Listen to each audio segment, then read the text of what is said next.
이른 아침 각자 지역에서 신공항의 염원을 담은 피켓팅을 하신 의원님들 정말 고생 많으셨습니다. 찬바람이 불고 낙엽이 불긋불긋 하는 것을 보니 가을인가 봅니다. 시민 여러분, 코로나에 이어 독감까지 이중으로 위협을 받을 수 있는 시기입니다.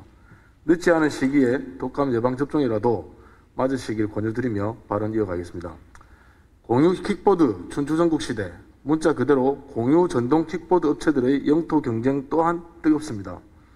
젊은 층을 중심으로 단거리 이동수단으로서의 편의성과 효용성이 갈수록 커지며 시장 확대에 불이 붙은 상황입니다. 공유 킥보드 어플 사용자는 지난 4월 기준 21만 4천 명을 기록했고 전년 같은 기간 이용자가 3만 7천인 것에 비하면 1년 사이 6배나 증가한 것입니다. 공유 킥보드의 시장만큼 그로 인한 다양한 안전사고 역시 늘고 있는 것이 현실입니다. 특히 지난 여름 서면과 해운대 일대에서 있었던 전동 킥보드 운전자의 음주운전 사망사고가 가장 큰 예라고 할 것입니다.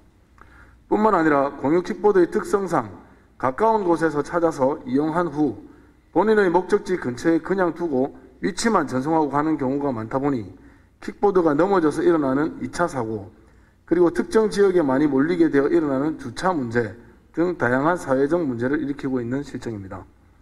또한 전동 킥보드의 경우 헬멧 등 안전장구 착용을 의무화하고 있지만 공유 킥보드의 경우 언제 어디서 이용하게 될지 모르는 상황이라 이용자가 이를 대비해서 가지고 다닌다는 것은 사실상 불가능에 가깝습니다.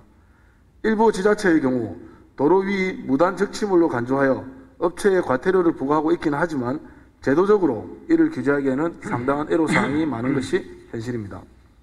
조속히 시 차원에서의 다양한 안전대책이 나와야 하겠습니다. 그리고 지난해 중소자영업자의 중고자동차 매매업 신규 시장 진입을 확대하기 위하여 자동차관리법 시행령을 일부 개정하여 기존 660제곱미터의 5인 이상을 3인 이상으로 그리고 30% 이내에서 축소가 가능하도록 완화했습니다. 이는 소규모 영세업자의 시장 진입에는 큰 도움이 될지는 모르겠지만 상품용 차량의 주차공간 부족으로 인근 이면도로 주차나 강변, 노상주차장 등의 무단 주차를 양산하게 됩니다. 이에 시는 사상 강변 주차장을 유료화하여 운영하기로 하는 등 다양한 방식으로 대응하고 있지만 상품용 차량의 주택가 이면도로 주차나 인근 주거지 주차장 주차 등 다양한 형태로 여전히 남아 있습니다. 시장의 신규 진입을 위해 일부 규제를 완화했지만 이는 주차공간 부족으로 인한 시민의 불편을 초래하고 중고자동차 상품의 질을 저하시키며 중고자동차 시장에 대한 불신을 가중시켜 결국 소비자로 하여금 다양한 불편을 초래할 수밖에 없습니다. 지역의 중소자영업자를 보호해야 하는 관의 입장에서 대기업의 시장 진입을 장려할 수는 없지 않습니까? 최근 국정감사에서 한 대기업의 간부가 중고자동차 시장 진출은 시간 문제라고 한 발언이 여러 기사에서 보도되기도 하였습니다.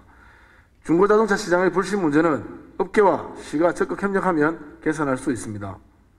이러한 상황에서 개선할 수 있습니다. 본 의원이 제시한 이 두 가지의 사례를 보듯이 세월의 흐름에 따라 새로운 것들은 점차 생겨나고 있습니다.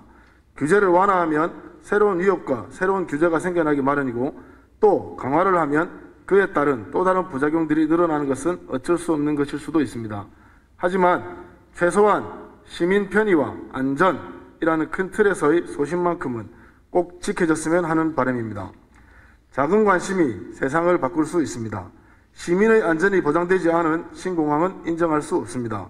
그리고 일본산 수산물 역시 수입 시 검역을 보다 철저히 해줄 것을 시는 관계당국에 적극 건의해 주십시오.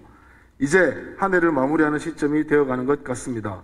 코로나19로 많은 어려움이 있지만 시민 여러분, 우리 함께 극복하고 이겨냅시다. 주의는 하되 위축되지 않았으면 좋겠습니다. 감사합니다.